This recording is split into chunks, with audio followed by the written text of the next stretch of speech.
Today I'm going to show you guys how to make some bread. It's easy and you don't have to plan too far ahead. You just have to know by lunchtime whether or not you want to make it or not, because it does have to rise for 3 hours. And we're going to go ahead and make it in our Dutch oven here. And it's really simple, and the recipe I got it from actually has you do 2 rises. But I only do 1, but I am going to make 2 batches, so you will get to see what it looks like if you do the 2 rises. But like I said, it tastes just as good with just 1 rise, and it's a lot easier to do. So let's go ahead and get into it.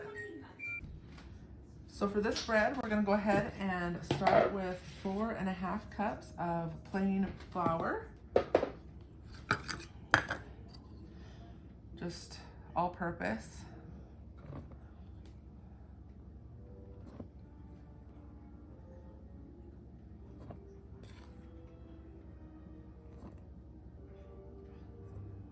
So we'll add the rest of our ingredients right into our flour. We're gonna do 1 teaspoon of salt, yeast, 2 teaspoons of salt,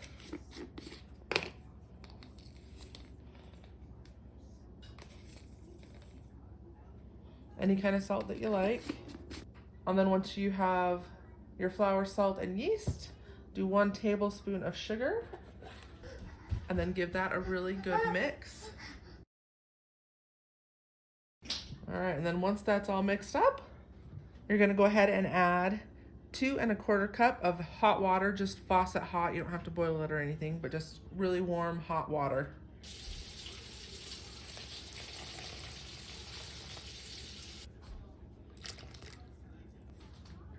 Then we're gonna go ahead and mix this in really thoroughly.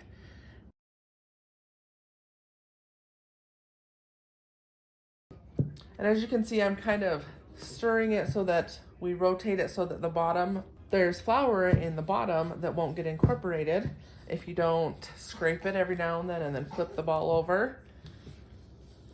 And you want to just make sure you get as much of that flour up as you can. Okay, that's starting to look really nice. As you can see there, that little bit of flour on the bottom. That's why we want to rotate and rotate, because up here is a little bit wet and we want to pick that up.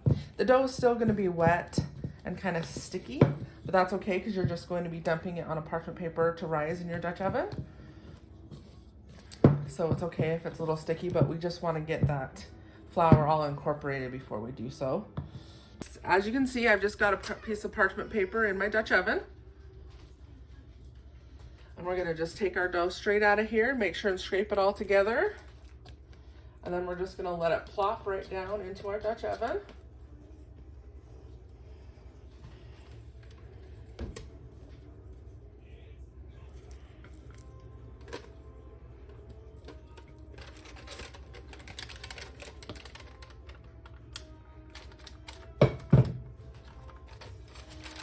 So there you go. It's right on in there. And I'm going to let it rise in this Dutch oven. It's quite cold in my kitchen today, so it's probably going to take at least the 3 hours, maybe in a 3.5. But I am going to check it at 3 hours and see if it's domed up for me. And then one thing I like about the way that I do this bread is I can make 2 loaves very easily, because since my bowl is now empty of this loaf, because it's rising in here, I can actually do a second loaf and let it rise in the bowl.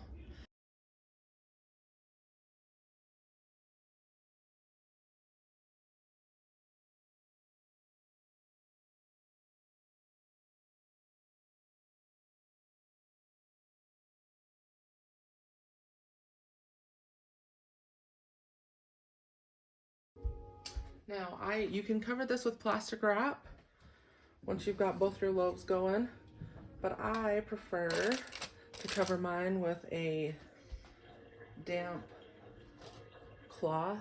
I just feel like it helps it be moist. And then you just go ahead and let it rise, like I said, for that 3.5 hours. And I like to just set my clock for 3 hours and then come back and check it. And if it needs that extra half hour, then I let it go. But we'll go ahead and let it rise just like this for those 3 hours. Okay, so it's been 3 hours. As you can see, both of these look nice and risen. So I'm gonna go ahead and set my oven to 450 degrees to bake. So what I need to do is I need to go ahead and get this out onto some parchment paper to rise for a few minutes while this other one bakes. And then we can put that parchment paper right into the Dutch oven when this one's finished.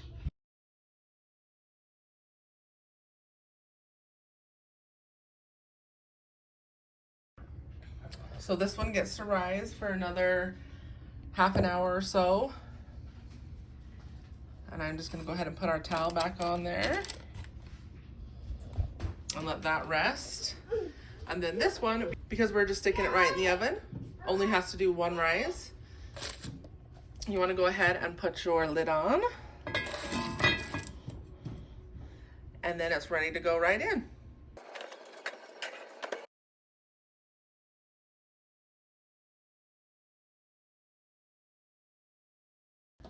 So our timer is up, and I always check and see how it's not quite brown yet. I'm gonna go ahead and then take the lid off and let it brown up a little more. I'll probably let it go 5 more minutes.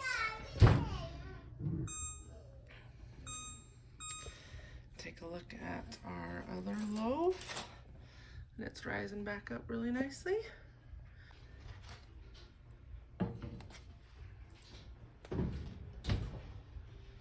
All right, and that looks nice and golden brown. As I said, I'm gonna go ahead and just get this out of here. Sometimes this paper gets a little fragile, so you might have to go a little bit lower than the burnt part to get a good hold on it. So just go ahead and pull your bread right out.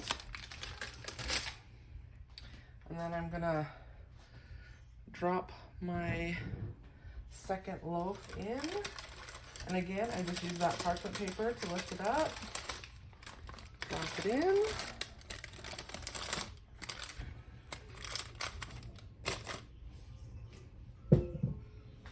Now remember, your lid is very, very hot, so use a glove and get your lid back on. And then we're gonna go back in the oven for this loaf for another 35 minutes. All right, and here's our finished loaf. Now, I do like to let it cool over on the grate. And as you can see, I just set it over here and use my grate like a cooling rack, because if you set it here and let the air circulate under there, you'll get that crispy crust everywhere, including the bottom. If you leave it on a flat surface like your cutting board while it cools, you're actually gonna get a little bit of a soft bottom, and I like everything to be nice and crispy. Okay, and so there's our second loaf. And since our stovetop isn't as full as it was last time, I'm actually going to just lift it out and put it right here to cool.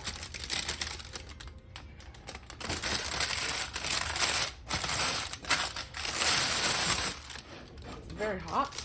So there's our one that had 2 rise.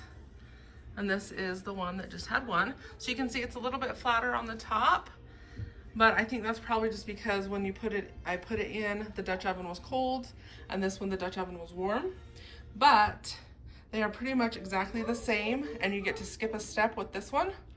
And then this one and this one both taste the same, and they have that really nice crusty texture on both of them. Let's see, I don't know if you can hear that. So you get just as good a loaf with a little less steps if you are only making 1, but the way I did it, you can actually get 2 made at once. Thank you for joining us today, and if you like this video, please consider subscribing, and we will see you next time.